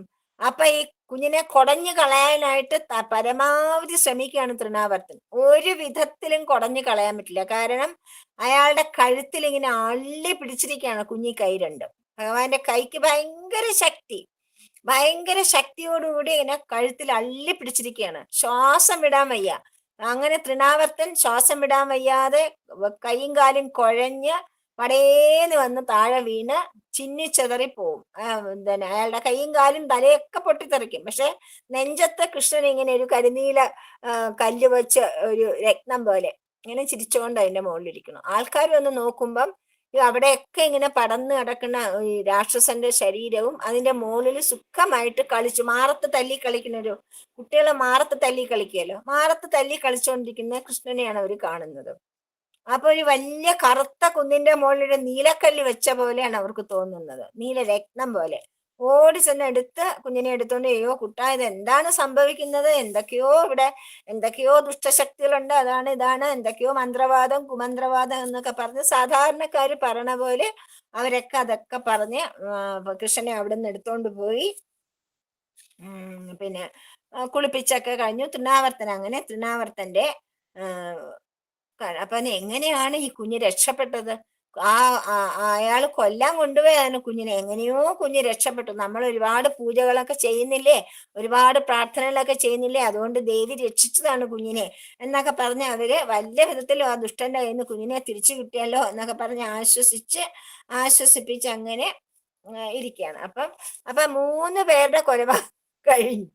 ആരും അറിഞ്ഞതുമില്ല, ഒന്നും അറിയാതെ എല്ലാവരും ഇത് എന്താണ് നടക്കുന്നത്, നമ്മുടെ ഒരു ഭാഗ്യം കൊണ്ടും നമ്മുടെ ഈശ്വരാധീനം കൊണ്ടും നമ്മുടെ കുഞ്ഞിനൊന്നും സംഭവിക്കാത്തത് എന്നൊക്കെ പറഞ്ഞ് പരസ്പരം സമാധാനിപ്പിച്ച് സ്നേഹിച്ചു ഒക്കെ. അപ്പൊ നന്ദഗോപരും എല്ലാവരും, അപ്പൊ നന്ദഗോപർക്ക് മാത്രം മനസ്സിലൊരു ചെറിയൊരു വിഷമം. കാരണം ഇത് എങ്ങനെയൊക്കെ എന്തൊക്കെയോ ഉണ്ടാവുന്ന വസുദേവർക്ക് പറഞ്ഞിരുന്നല്ലോ. വസുദേവർ എന്നുള്ള ജ്ഞാനിയാണ്, വിവേകിയാണ്, അപ്പൊ നമുക്ക് സൂക്ഷിക്കണം എന്നിങ്ങനെ വസുദേവർ വിചാരിച്ചു. അങ്ങനെ ഇരിക്കുമ്പം കുഞ്ഞിന് പിന്നെ പേരിടണം.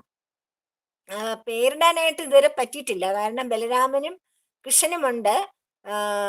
അപ്പൊ ഗർഗ മഹർഷിയാണ് പിന്നെ വസുദേവൻ പറഞ്ഞയച്ചു. യദുവംശത്തിലെ കുലഗുരുവാണ് ഗർഗ മഹർഷി. അപ്പൊ അദ്ദേഹം മധുരയിൽ വന്നപ്പം വസുദേവരെ കാണാൻ വന്നപ്പോ അദ്ദേഹം പറഞ്ഞു ഇങ്ങനെ, ഗോകുലത്ത് 2 കുഞ്ഞുങ്ങളുണ്ട്, അവർക്ക് പേരിടണം എന്ന് പറഞ്ഞു. പക്ഷെ കംസൻ അറിയാൻ പാടില്ല. കംസൻ ഗർഗ മഹർഷി വന്ന് പേരിട്ടു എന്ന് അറിഞ്ഞാൽ ഉടൻ തന്നെ അത് ഇവരുടെ മക്കളാണ്, കൃഷ്ണനും കംസനെ കൊല്ലാമെന്നവരുടെ മക്കളാണെന്നുള്ളത് തീർച്ചയാവും. അത് ഇപ്പോഴും സംശയത്തിന്റെ അടിസ്ഥാനത്തിലാണ് ഇതൊക്കെ ചെയ്യുന്നത്. പറഞ്ഞയച്ചു നോക്കുകയാണ്, മനസ്സിലായില്ലേ? അങ്ങനെ ഗർഗ മഹർഷി ഇവിടെ നന്ദഗോപരെ കാണാൻ വന്നു. അദ്ദേഹം വളരെ സ്നേഹത്തോടുകൂടി അദ്ദേഹത്തെ സ്വീകരിച്ചു. എന്നിട്ട് പിന്നെ എല്ലാം പറഞ്ഞിട്ട് പറഞ്ഞു, അദ്ദേഹത്തിന്റെ അടുത്ത് പറഞ്ഞു ഇങ്ങനെ 8ാമത്തെ കുട്ടി സംശയാലുവായിട്ട് ഉണ്ട്, കംസന് സംശയമുണ്ട്, അതുകൊണ്ട് നമുക്ക് എല്ലാവരെയും വിളിച്ചു കൂട്ടിക്കൊണ്ട്, അവന്ന് രാജാവിന്റെ കുട്ടികളല്ലേ, അവരുടെ തലവന്റെ കുട്ടികളല്ലേ, അപ്പൊ വളരെ കേമമായിട്ടാണല്ലോ നാമകരണമൊക്കെ ചെയ്യേണ്ടത്. പക്ഷെ ഗർഗ മഹർഷി പറഞ്ഞു അങ്ങനെയൊന്നും ചെയ്യാൻ പാടില്ല, രഹസ്യമായിട്ട് ഈ കുട്ടികൾക്ക് പേര് നൽകാൻ പാടുള്ളൂ. കാരണം ആരും അറിയാൻ പാടില്ല ഈ പേര്. ഞാൻ ഗർഗ മഹർഷി പേര് വന്നു എന്ന് പറഞ്ഞാൽ ഉടൻ തന്നെ വസുദേവനുമായിട്ട് കണക്ട് ചെയ്യും. കാരണം അവരുടെ കുലഗുരുവാണ് ഗർഗ മഹർഷി. അപ്പൊ ഗർഗ മഹർഷി വന്ന് കുട്ടിക്ക് പേരിട്ടു എന്ന് പറഞ്ഞാൽ ഉടൻ തന്നെ മനസ്സിലാവും വസുദേവന്റെ പുത്രനാണ്, വസുദേവന്റെ 8ാമത്തെ പുത്രനാണ് എന്നെ കൊല്ലാമെന്ന്. അപ്പൊ കൃഷ്ണനാണെന്ന് കൃത്യമായിട്ട് മനസ്സിലാവും. അതൊന്നും മനസ്സിലാവാൻ പാടില്ല, അതുകൊണ്ട് നമുക്ക് ഒളിച്ചു വേണം ചെയ്യാൻ. അപ്പം ആരും അറിയാതെ വീട്ടിനകത്ത് വളരെ രഹസ്യമായിട്ട് 2 കുഞ്ഞുങ്ങൾക്കും പേരിടുകയാണ്. അപ്പൊ ആദ്യം രോഹിണി രാമനാണല്ലോ ആദ്യം ജനിച്ചത്. അപ്പൊ രാമനെ കൊണ്ടുവന്ന് പറഞ്ഞു ഇവനെല്ലാവരെയും രമിപ്പിക്കുന്ന സ്വഭാവമാണ് ഇവനുള്ളത്, അതുകൊണ്ട് ഇവന് രാമൻ എന്ന് പേരിടാം. ഇവൻ രമിപ്പിക്കുന്നവനാണ് രാമൻ. പക്ഷെ അതുപോലെ ഭയങ്കര ബലവാനായിരിക്കും. അവന് അത്ര അഭൂതപൂർവമായ ബലമായിരിക്കും ഈ കുട്ടിക്ക് ചെറുതിലേ തൊട്ടുള്ളത്. അതുകൊണ്ട് ഈ കുട്ടിക്ക് ബലരാമൻ എന്ന പേരും വരും. പിന്നെ ഈ കുട്ടി സംഘർഷണം കൊണ്ടുണ്ടായ കുട്ടിയാണ്, അതായത് മാറ്റപ്പെട്ട കുട്ടി ആയതുകൊണ്ട് ഇവന് സംഘർഷണം എന്നും അറിയപ്പെടും എന്ന് പറഞ്ഞു. പിന്നെ യദുക്കളെ എല്ലാം പരസ്പരം യോജിപ്പിക്കുകയും ചെയ്യും രാമന്റെ സ്വഭാവം കൊണ്ട്. അതുകൊണ്ട് എല്ലാവരിലും നല്ലൊരു സൗഹൃദം വളർത്താനുള്ള കഴിവുള്ള രമിപ്പിക്കുന്ന സ്വഭാവമുള്ളത് കൊണ്ട് ഇവന് സംഘർഷണൻ എന്ന പേരുമിടാം. അങ്ങനെ ബലരാമൻ, രാമൻ, സംഘർഷണൻ എന്ന 3 പേരാണ് രോഹിണിയുടെ പുത്രനായ ആ കുഞ്ഞിന് കൊടുക്കുന്നത്. 2ാമത്തെ കുട്ടി എടുത്ത് വെച്ചിട്ട് നോക്കിയപ്പം മടിയിലെടുത്ത് വെച്ചപ്പോ തന്നെ കുഞ്ഞ് ഗർഗ മഹർഷിയെ നോക്കി മനോഹരമായിട്ട് ചിരിക്കുക. കാരണം എത്രയോ യുഗാന്തരങ്ങളായിട്ടുള്ള ബന്ധമാണ് ഗർഗ മഹർഷിയുമായിട്ട് ഭഗവാനുള്ളത്. അപ്പൊ ഗർഗ മഹർഷിക്ക് ഉടൻ മനസ്സിലായി ഇതാരാണ് എന്റെ മടിയിൽ കിടക്കുന്നത് എന്ന് മനസ്സിലായി. അതായത് ശുക്ലം വെള്ള നിറത്തിലും രക്തനിറത്തിലും പീതവർണ്ണത്തിലും ഭഗവാന്റെ ഓരോ അവതാരത്തിലും ഭഗവാൻ ഓരോ നിറമാണ്. ചുമപ്പ്, മഞ്ഞ, വെള്ള എന്ന പല നിറങ്ങളിലാണ് ഭഗവാൻ അവതരിച്ചിട്ടുള്ളത് ഓരോ അവതാരങ്ങളില്. അതായത് പല അവതാരങ്ങൾ എടുത്തിട്ടല്ലോ, മത്സ്യകൂർമ്മ, വരാഹശ്ച, നരസിംഹേതി, വാമന, രാമ വരെ കഴിഞ്ഞിരിക്കണു. രാമേതി രാമശ്ച, അത് കൃഷ്ണനാണല്ലോ. അപ്പൊ അങ്ങനെ പല ജന്മങ്ങളിൽ പല നിറങ്ങളായിരുന്നു. അപ്പൊ ഈ കുട്ടിക്ക് പല ജന്മങ്ങളിൽ പല നിറങ്ങളായിരുന്നു. ഇപ്പതാ കൃഷ്ണനായിട്ടാണ് വന്നിരിക്കുന്നത്, കറുമ്പനായിട്ട്. മനസ്സിലായില്ലേ? ഇപ്പോ കൃഷ്ണവർണ്ണം സ്വീകരിച്ച് വന്നിരിക്കുന്നുണ്ട് ഈ കുട്ടി. കൃഷ്ണൻ തന്നെ പേരിടാം എന്ന് പറഞ്ഞു. എന്നിട്ട് കൃഷ്ണന്റെ യാഥാർത്ഥ്യം നന്ദഗോപർക്ക് വെളിവാക്കി കൊടുക്കുന്നില്ല. പക്ഷേ പറഞ്ഞു, ഈ കുട്ടി നിങ്ങള് പണ്ടൊരിക്കല്, അതായത് വസുദേവന്റെ പുത്രനാണെന്ന് ഇൻഡയറക്റ്റ് ആയിട്ട് പറഞ്ഞു കൊടുക്കുകയാണ്. ഈ കുട്ടിക്ക് ഒരു ജന്മത്തിൽ വസുദേവന്റെ പുത്രനായിട്ട് ഈ കുട്ടി ജനിച്ചിട്ടുണ്ട്. അതുകൊണ്ട് വാസുദേവൻ എന്നുള്ള പേരും കൂടെ ഈ കുട്ടിക്ക് ലഭിക്കും. കൃഷ്ണൻ എന്ന് വെച്ചാൽ ആകർഷിക്കുന്നവെന്നാണ് അർത്ഥം. സർവമാന ലോകത്തെയും ആകർഷിക്കുന്ന ഈ കുട്ടി നിങ്ങളുടെ കുടുംബത്തിന് ഒരുപാട് ഐശ്വര്യം കൊണ്ടുവരും. ഒരുപാട്. ഇവൻ ഐശ്വര്യത്തിന്റെ മൂർത്തിയാണ്. ഇവൻ ഭഗവാന്റെ സർവ ഗുണങ്ങളുടെയും മൂർത്തിയാണ്. അതുകൊണ്ട് ഇവന് ഒരുപാട് എല്ലാവർക്കും ആനന്ദവർദ്ധകനായ ഒരു കുട്ടിയാണ് ഇവൻ. നിങ്ങളുടെ യശസ് വർദ്ധിപ്പിക്കും, നിങ്ങളുടെ ശ്രേയസ് വർദ്ധിപ്പിക്കും എന്നൊക്കെ പറഞ്ഞു. ദുഷ്ടന്മാരെ സംഹരിക്കുകയാണ് ഈ കുട്ടിയുടെ പ്രധാന വിനോദം. ഇവനോട് ആർക്കൊക്കെ സ്നേഹമുണ്ടോ അവരൊക്കെ മഹാഭാഗ്യവാന്മാരായി തീരും. അങ്ങയുടെ ഈ പുത്രൻ ശ്രീ, കീർത്തി, പ്രഭാവം, ഗുണങ്ങൾ എന്നുകൊണ്ട് ശ്രീമൻ നാരായണൻ സമാണ്. ഇൻഡയറക്റ്റ് ആയിട്ട് പറഞ്ഞു വെച്ചതേ ഉള്ളൂ. ശ്രീമൻ നാരായണൻ തന്നെ ആണെന്ന് പറഞ്ഞില്ല, പക്ഷെ ശ്രീ നാരായണൻ സമനാണ് എന്ന് പറഞ്ഞു. അതുകൊണ്ട് ഇവനെ നല്ലപോലെ സശ്രദ്ധം പാലിച്ചു കൊള്ളുക എന്ന് നന്ദഗോപരോട് പറഞ്ഞു. എന്നിട്ട് അപ്പം നന്ദഗോപന് ഭയങ്കര സന്തുഷ്ടനായി, ഭയങ്കര ആനന്ദമായി. അങ്ങനെ രാമകൃഷ്ണന്മാര് മുട്ടുകുത്തി കളിക്കാൻ തുടങ്ങി. മുട്ടുകുത്തി അവിടെയൊക്കെ കിങ്ങിണി, അരയിൽ കിങ്ങിണിയുണ്ട്, കാലിൽ കിങ്ങിണി, എല്ലായിടത്തും കിലുങ്ങുന്ന കിങ്ങിണികൾ അണിഞ്ഞിട്ടാണ് രണ്ടാളും മുട്ടുകുത്തി അവിടെ ഇവിടെയൊക്കെ എഴുതി നടക്കും. ആരെങ്കിലും വരണ കണ്ട ഓടിച്ചൊളിക്കും. അങ്ങനെ ആകപ്പാടെ സൗന്ദര്യത്തിന്റെ രണ്ട് കറുപ്പും വെളുപ്പും, ഇരുളും വെളിച്ചവും പോലെ, നിലാവും നിഴലും പോലെ ഭയങ്കര സുന്ദരന്മാരായ രണ്ട് കുട്ടികളെ ആ ഗോകുലത്തെ മുഴുവൻ ആകർഷിച്ചുകൊണ്ട് അങ്ങനെ നടക്കുകയാണ്. അങ്ങനെ നടക്കുമ്പോഴത്തേക്കും മുട്ടിഴഞ്ഞു കഴിഞ്ഞു നടന്നു തുടങ്ങി. പിച്ച വെച്ച് നടക്കുമ്പോ തന്നെ പുറത്തേക്കാണ് സഞ്ചാരം. പുറത്ത് സഞ്ചരിച്ചാലോ ഒരുപാട് പശുക്കളുള്ള സ്ഥലമല്ലേ, അപ്പൊ പശുക്കുട്ടികൾ ഒരുപാടുണ്ട്. അതൊക്കെ തുള്ളി തുള്ളി അവിടെയൊക്കെ നടക്കും. ഇവരെ എന്നാ പശുക്കുട്ടിയുടെ വാലി പിടിക്കും, പശുക്കുട്ടി അങ്ങോട്ട് വലിക്കും, ഇവരിങ്ങോട്ട് വലിക്കും. അങ്ങനെ അങ്ങോട്ടും ഇങ്ങോട്ടും അങ്ങനെ മാടും കേടും കാട്ടി ഇങ്ങനെ പിടിച്ചും വലിച്ചും. അപ്പം ഇവരുടെ ഈ കളികൾ കാണാനുള്ള ഉത്സാഹം കൊണ്ട് ഗോപസ്ത്രീകൾക്കൊക്കെ ജോലികളൊന്നും നടക്കണില്ല ആർക്കും. എല്ലാവർക്കും ഈ കുട്ടികളുടെ കളികൾ കാരണം ജോലികളൊന്നും നടക്കണില്ല. അവരങ്ങനെ എന്ന് വെച്ചാൽ ഇവര് വെള്ളത്തിൽ വീഴോ, തീ വീഴോ, പാമ്പിനെ പിടിക്കോ ഒന്നും അറിയാൻ വയ്യ, എങ്ങനെ നടക്കല്ലേ. അപ്പൊ അവരുടെ പുറകെ നടന്ന് യശോദയ്ക്കും രോഹിണിക്കും കുഴങ്ങി അവർക്ക് ഒന്നിനും നിവർത്തിയില്ലാണ്ട്. അങ്ങനെ അവര് രാമകൃഷ്ണന്മാര് ഗോകുലത്തിലൊക്കെ ഓടി നടന്ന് അവരുടെ കൗമാര ചാബല്യം കൊണ്ട് ഗോപികളൊക്കെ ആകർഷിച്ചിങ്ങനെ കഴിയും. അതിനിടയ്ക്കാണ് കുറച്ച് വലുതായപ്പം, കുറച്ചും കൂടെ വലുതായി 3-4 വയസ്സായപ്പോഴത്തേക്കും പതുക്കെ പുറത്തിറങ്ങി മറ്റുള്ള വീടുകളിലൊക്കെ കയറാൻ തുടങ്ങി. അപ്പോഴാണല്ലോ പരാതികളുടെ കെട്ടഴിച്ചുകൊണ്ട് ഗോപസ്ത്രീകൾ വരും. ഗോപസ്ത്രീകൾ വന്നപ്പം യശോദയുടെ ബാക്കിൽ ഇങ്ങനെ ഒളിച്ചു നിൽക്കുകയാണ്. യശോദയുടെ ഒരു ചേലയുടെ തുമ്പിൽ ഇങ്ങനെ പിടിച്ച് ഒളിച്ചു നോക്കിക്കൊണ്ട് നിൽക്കുകയാണ്. വന്നിട്ട് പറയും, ഒരു രക്ഷയില്ല, നിന്റെ കുട്ടിയുടെ കാടുകൾ എന്തൊക്കെയാണ് ഈ കുട്ടി കാണിക്കുന്നതെന്ന് അറിയാമോ? ഒരു സാധനം വീട്ടിൽ വെക്കാൻ നിവർത്തിയില്ല, എല്ലാം കുത്തിപ്പൊട്ടിച്ചെടുത്ത് കഴിക്കും.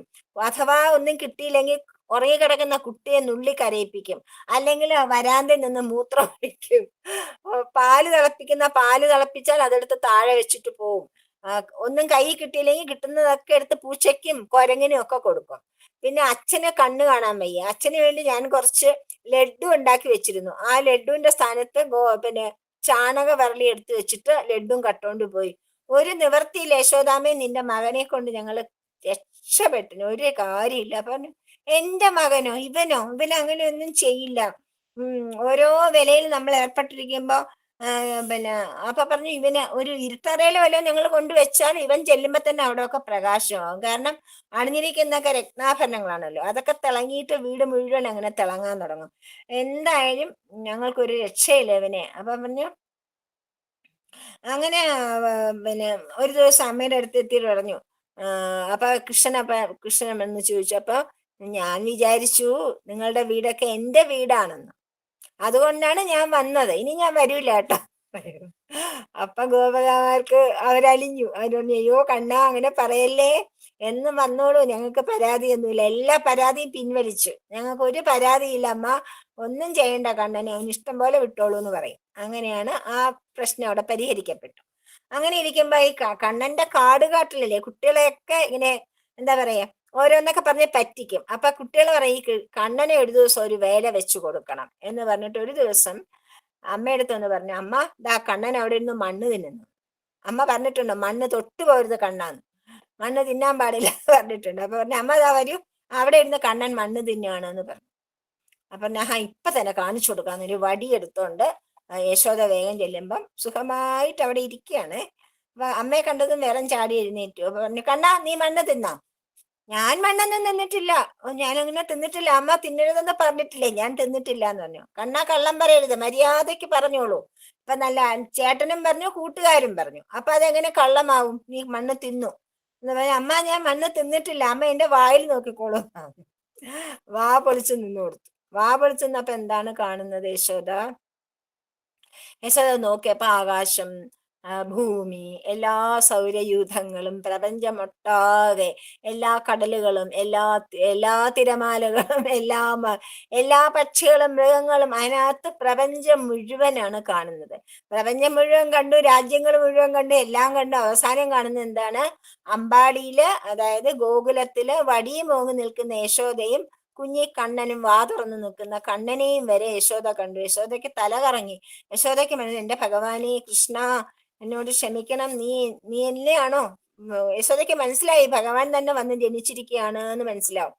അപ്പൊ ഭഗവാന്റെ കാൽക്കൽ വീണ് നമസ്കരിക്കണം എന്ന് വിചാരിക്കുമ്പം മായ മറച്ചു ഭഗവാനെല്ലാം. കാരണം അമ്മ കാല് വീണ് നമസ്കരിക്കുന്നത് മറ്റുള്ളവർക്ക് ഉണ്ടായിരുന്നു മനസ്സിലാവില്ലല്ലോ. അപ്പൊ തന്നെ പിന്നെ ഭഗവാൻ സർവാന്തര്യാമയ ഭഗവാൻ എന്റെ മകനായിട്ട് എന്റെ മുമ്പിൽ നിൽക്കുകയാണെന്ന് യശോദയ്ക്ക് മനസ്സിലായി. പക്ഷേ ആ നിമിഷം തന്നെ ഭഗവാൻ മായ കൊണ്ട് അമ്മയുടെ കണ്ണ് മറച്ചു കളഞ്ഞു.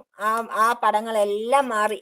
യശോദ നോക്കിയപ്പം വായിൽ മണ്ണൊന്നും ഇല്ല. അയ്യോ കണ്ണാ നീ മണ്ണൊന്നും തിന്നിട്ടില്ല അല്ലേ എന്ന് പറഞ്ഞിട്ട് ഭയങ്കര കൃഷ്ണ സ്നേഹത്തോടുകൂടി പിന്നെ വടിയൊക്കെ എടുത്ത് കളഞ്ഞിട്ട് ഭഗവാനെ കെട്ടിപ്പിടിച്ച് ഓമനിച്ച് താലോലിച്ച് കുട്ടികൾ ഇങ്ങനെ നോക്കി നിൽക്കും. കുറ്റം പറഞ്ഞ അവസാനം കൃഷ്ണന് കിട്ടിയതൊക്കെ സമ്മാനങ്ങളാണല്ലോ കൃഷ്ണ എന്ന് പറഞ്ഞിട്ട് കുട്ടികളും അങ്ങനെ നോക്കി നിൽക്കും. അങ്ങനെയാണ് യശോദയുടെ വിശ്വരൂപ ദർശനം യശോദയ്ക്ക് ഭഗവാൻ നൽകിയത്.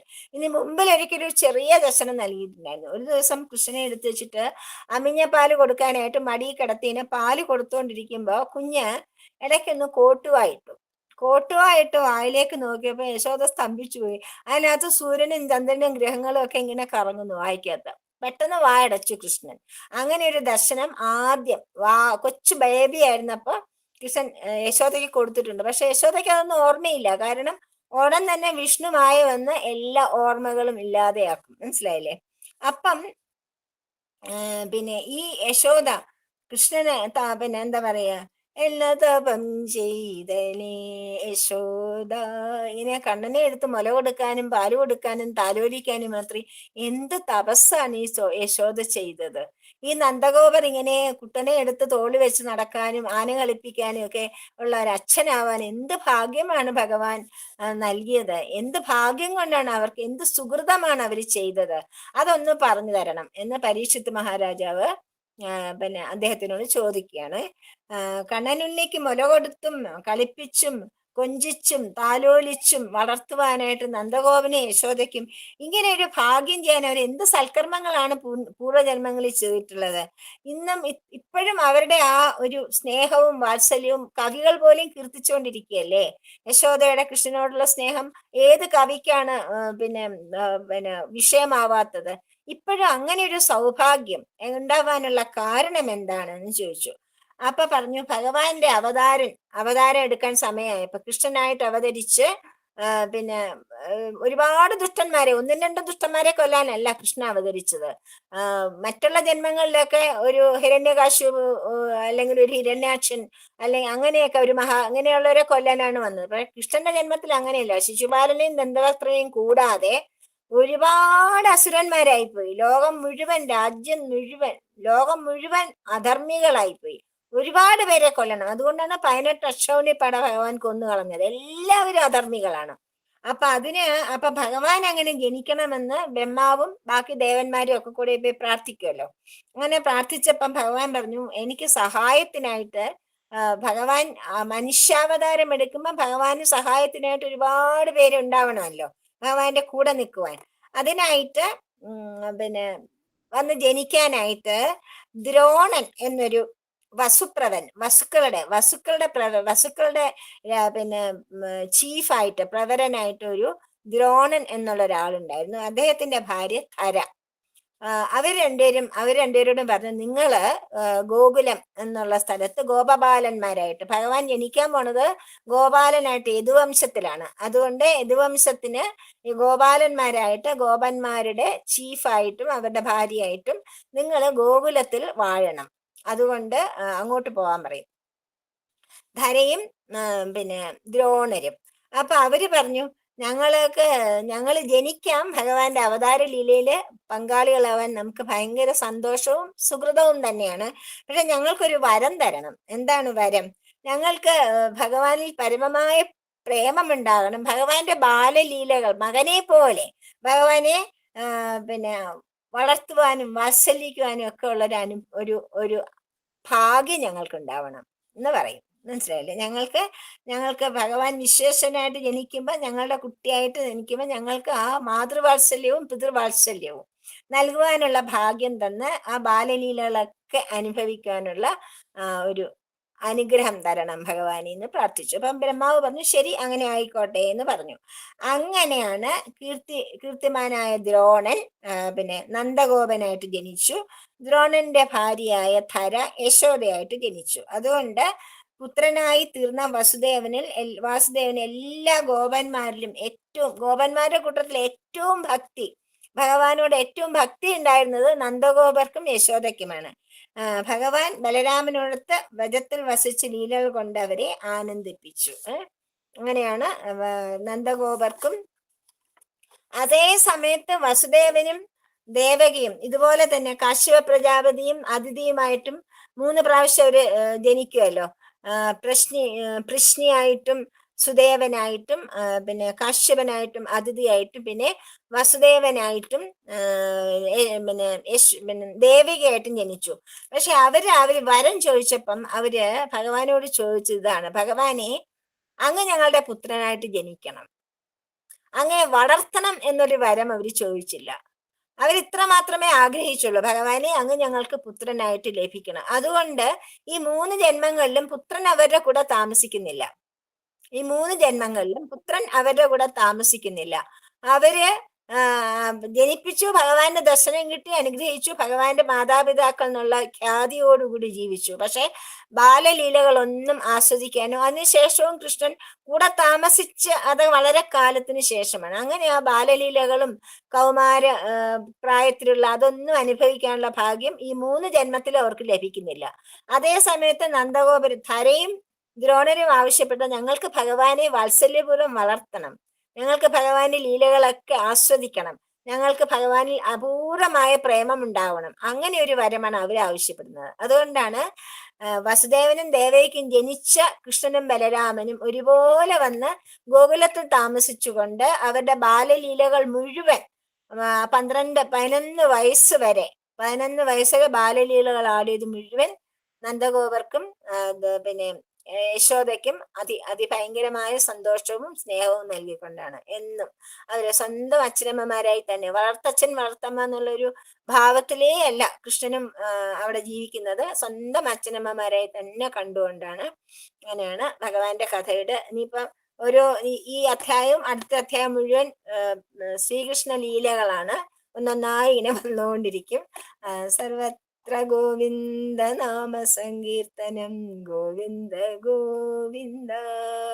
യാതൊന്നു കാൺമതതു നാരായണ പ്രതിമ, യാതൊന്നു കേൾപ്പതതു നാരായണ ശ്രുതികൾ, യാതൊന്നു ചെയ്വതതു നാരായണാർച്ചനകൾ, യാതൊന്നതൊക്കെ ഹരിനാരായണായ നമഃ. ഹരി ഓം.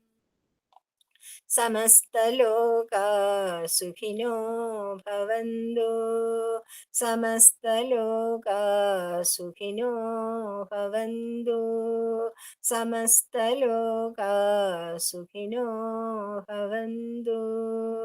ഓം ശാന്തി ശാന്തി ശാന്തി.